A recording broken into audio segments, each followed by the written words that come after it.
पाई network, ये नाम तो काफी लोगों ने सुना होगा। एक ऐसा क्रिप्टो प्रोजेक्ट जिसने लाखों लोगों को सिर्फ फोन पर एक बटन दबाकर कॉइन कमाने का सपना दिखाया। लेकिन 2026 में ना कहानी पूरी तरह बदल गई है। अब सवाल ये नहीं है कि कितने लोग इसे माइन कर रहे हैं, बल्कि सवाल ये है कि क्या ये प्रोजेक्ट सच में कुछ कर दिखाएगा। तो चलिए सीधे मुद्दे पर आते हैं। जरा इस नंबर को देखिए, 60 मिलियन से भी ज्यादा। और सुनिए, ये कोई आम भीड़ नहीं है, ये सब KYC वेरिफाइड यानी असली पहचान वाले यूजर्स हैं। अब सोचिए, किसी भी डेवलपर के लिए ये किसी सोने की खान से कम नहीं है। पहले दिन से ही 60 मिलियन तैयार कस्टमर्स, यही पाई नेटवर्क की सबसे बड़ी ताकत है और इसका सबसे बड़ा वादा भी।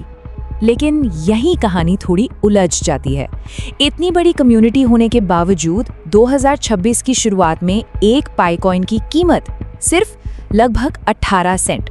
ये अपने लगभग $3 के पीक से एक बहुत बहुत बड़ी गिरावट है। अब इसके कई कारण हो सकते हैं, मार्केट का मूड, प्रोजेक्ट को लेकर शक, लेकिन ये सब हमें एक बहुत बड़े सवाल तक ले आता है। और वो सवाल है पाई का विरोधाभास। मतलब एक तरफ तो लाखों करोड़ों की फौज और दूसरी तरफ एक ऐसी कीमत जो इस ताकत को बिल्कुल नहीं दिखाती। तो आखिर इसकी असली वैल्यू है कहाँ? आज हम इसी गैप को समझने की कोशिश करेंगे और देखेंगे कि क्या टेक्नोलॉजी इस पहेली का जवाब हो सकती है। तो पाई की कोर टीम का जवाब है टेक्नोलॉजी। उनका मानना है कि असली वैल्यू को अनलॉक करने के लिए पाई को सिर्फ एक कॉइन नहीं, बल्कि एक पूरा प्लेटफॉर्म बनना होगा। एक ऐसा प्लेटफॉर्म जिस पर एक पूरी की पूरी इकोनॉमी बनाई जा सके। और इस इकोनॉमी की बुनियाद क्या है? वो है स्मार्ट कॉन्ट्रैक्ट्स।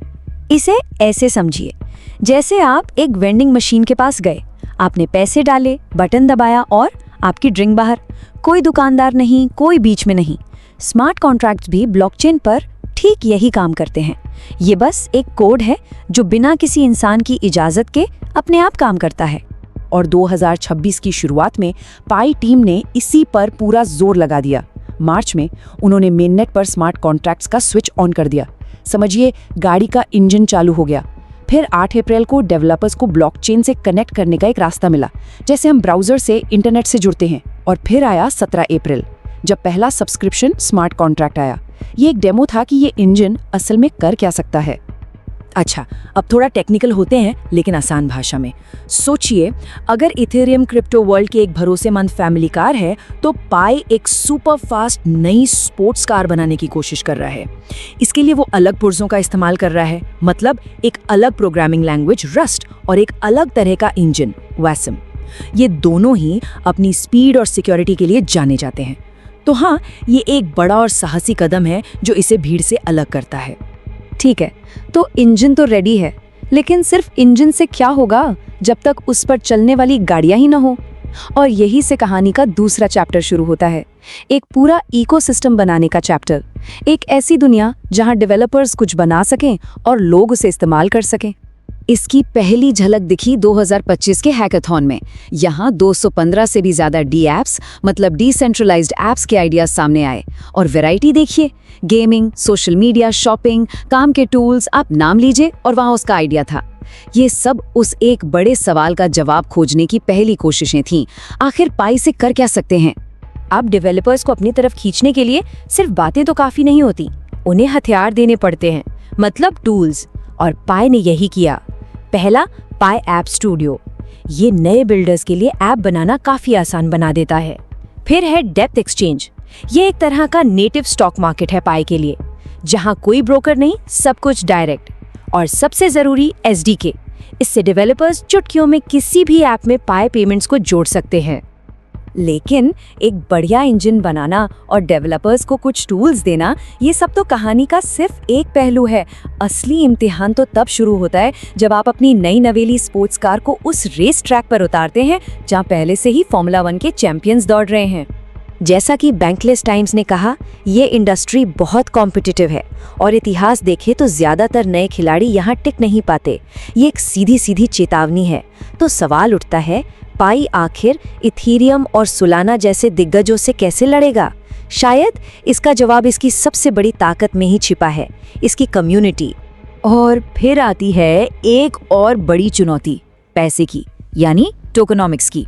देखिए, पाई के कुल 100 अरब टोकन हैं, लेकिन अभी मार्केट में 10 अरब से भी कम हैं।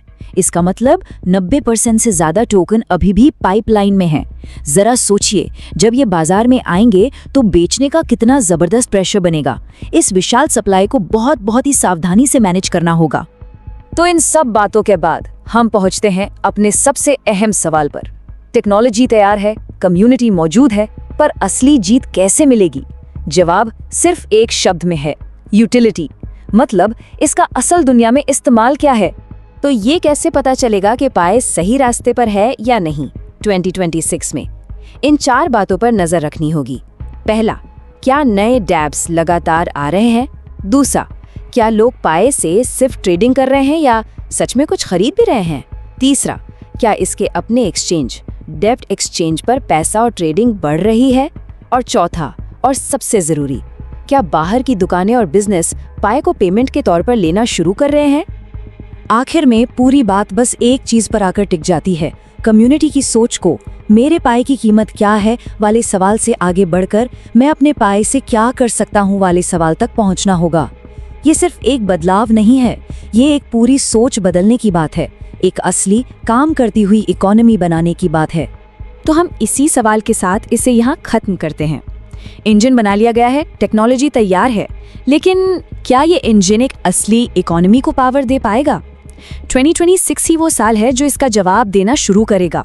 और सच कहूँ तो ये देखना बेहद दिलचस्प होने वाला है।